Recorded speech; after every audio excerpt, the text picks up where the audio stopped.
বন্ধুরা, প্রাচীন শাস্ত্র অনুসারে বাড়িতে পশু পাখি এলে একটি মাহাত্ম্যপূর্ণ সংকেত মেলে।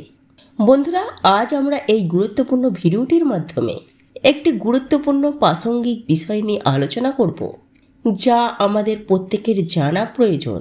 বন্ধুরা, বাড়িতে পাখির আনাগোনা শুভ না অশুভ তথা পাখিদের মাধ্যমে পাওয়া বিশেষ 5টি সংকেত সম্পর্কে, এছাড়াও ভবিষ্যতে ঘটে থাকা ভালো এবং খারাপের সব ধরনের ঘটনার সংকেত আমরা কিন্তু এই প্রকৃতি থেকেই পেয়ে থাকি।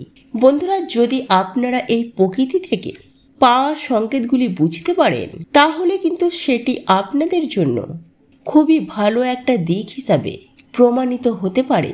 কিন্তু কখনো কখনো আমরা এই সংকেতগুলি বুঝতে পারি না বা আমরা এগুলিকে অগ্রাহ্য করে থাকি।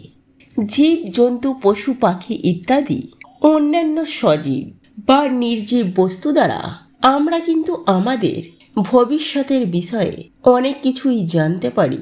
কিন্তু এর মধ্যে কিছু কিছু সংকেত অনেক রহস্যময় হয়ে থাকে এবং এগুলি জানার জন্য কোনো না কোনো পণ্ডিত বা কোনো জ্যোতিষশাস্ত্রের সাহায্য নেওয়ার প্রয়োজন হয়ে থাকে।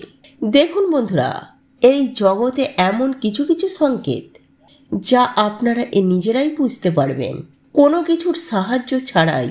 তাই বন্ধুরা, আজ আমি আমার এই ভিডিওটির মাধ্যমে আপনাদের এমন কিছু সংকেত সম্পর্কে বলবো যেগুলি আপনাদের প্রত্যেকের জানা উচিত, এবং এগুলি আপনি বুঝতে পারলে তাহলে আপনাদের ভবিষ্যতে কি ঘটতে চলেছে আপনাদের জীবনে, সেটা কিন্তু অনেকটাই আপনারা নিজেরাই ধারণা করতে পারবেন। এছাড়াও আজ আমি আপনাদেরকে এমন একটি বিশেষ পাখির সম্বন্ধে জানাবো, সেই পাখিটি দেখতে অতি ছোট হলেও তার থেকে পেয়ে থাকা সংকেত কিন্তু আপনাদের ভাগ্যকে বদলে দিতে পারে। হ্যাঁ বন্ধুরা, আপনারা ঠিকই শুনেছেন, আপনাদের প্রচুর অর্থের মালিক করে দিতে পারে। আর এই পাখিটি কিন্তু আমাদের আপনাদের সকলের প্রিয়। বন্ধুরা, চলুন এবার মূল আলোচনায় প্রবেশ করা যাক। তবে মূল আলোচনায় প্রবেশ করার আগে জয় শ্রীকৃষ্ণ, রাধে রাধে লিখে কমেন্ট অবশ্যই করবেন। বন্ধুরা, পাখিদের আওয়াজ খুবই মধুর হয়। তাদের মধুর কণ্ঠে এক পবিত্রতা মিশে থাকে, যা শুনলে মনে একটা শান্তির অনুভূতি হয়। কিন্তু বন্ধুরা, আজকাল পাখিদের আনাগোনা কিন্তু অনেকাংশেই কমে গেছে, কারণ দিন প্রতিদিন এদের অস্তিত্ব কমে আসছে। তাই বন্ধুরা, আজ আমরা এই ভিডিওটির মাধ্যমে সবিস্তারে জেনে নেব যে পাখিদের কোন কোন সংকেতগুলি আমরা কোন কোন পাখির মাধ্যমে পেয়ে থাকি। বন্ধুরা, আমি সবার প্রথমে যে পাখিটির কথা বলবো সেটি হলো কাক। দেখুন বন্ধুরা, এই কাককে কিন্তু আমরা অনেকেই অপছন্দ করে থাকি তার এই ককরোচ আওয়াজের কারণে। আর এটি আমাদের কাছে অত্যন্ত অপ্রিয় একটি পাখি।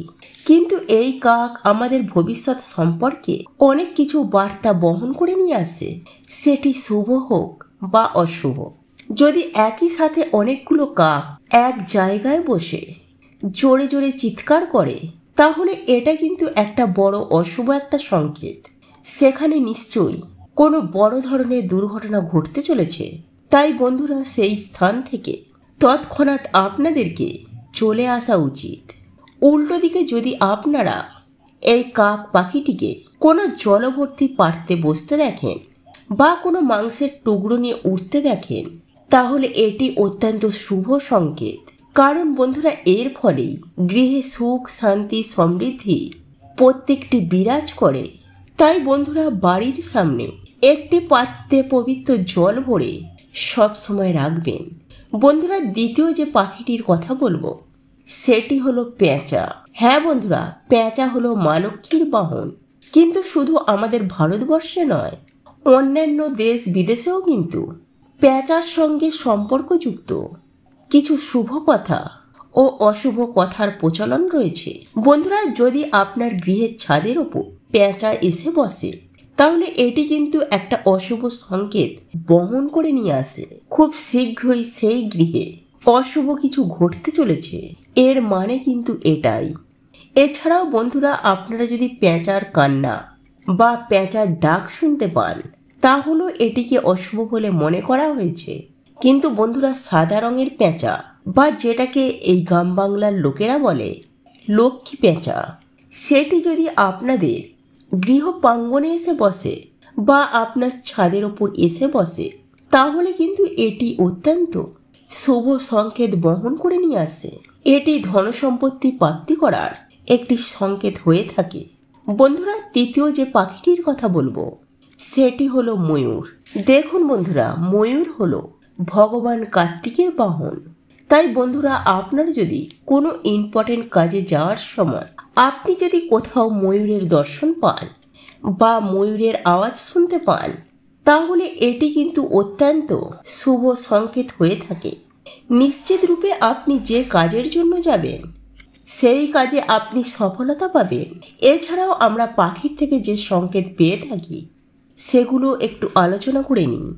দেখুন বন্ধুরা, যে গৃহে পাখিরা বাসা তৈরি করে সেই গৃহে সব সময় সুখ শান্তি বিরাজ করে, সমৃদ্ধি বিরাজ করে।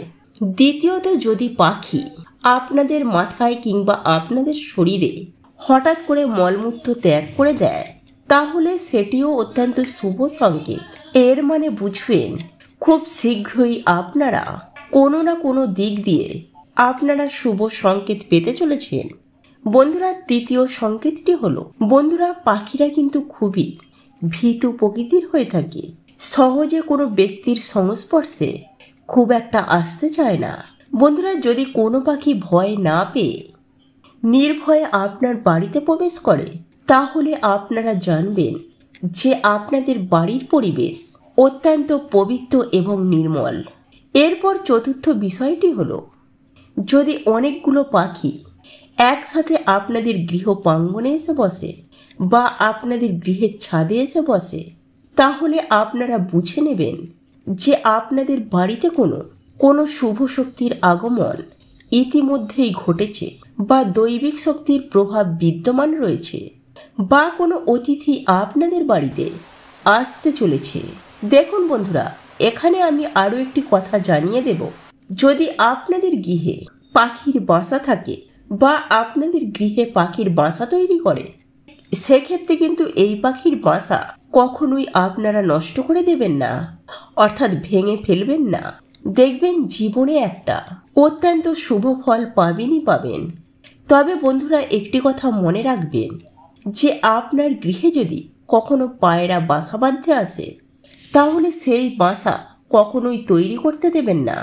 আপনার গৃহে যদি পায়রা আসে, আপনি তাকে খেতে দিন, তাহলে ঠিক আছে, কিন্তু পায়রাদের খাওয়ানোর পর আপনি সেই পায়রাগুলিকে তাড়িয়ে দেবেন। কারণ বন্ধুরা, বাস্তুর পক্ষে এই পায়রার বাসা একদমই শুভ বলে মনে করা হয় না। বন্ধুরা, এই ছিল পাখিদের সম্বন্ধে কিছু শুভ ও অশুভ সংকেত, যেগুলি আমাদের প্রত্যেকের জানা অবশ্যই দরকার।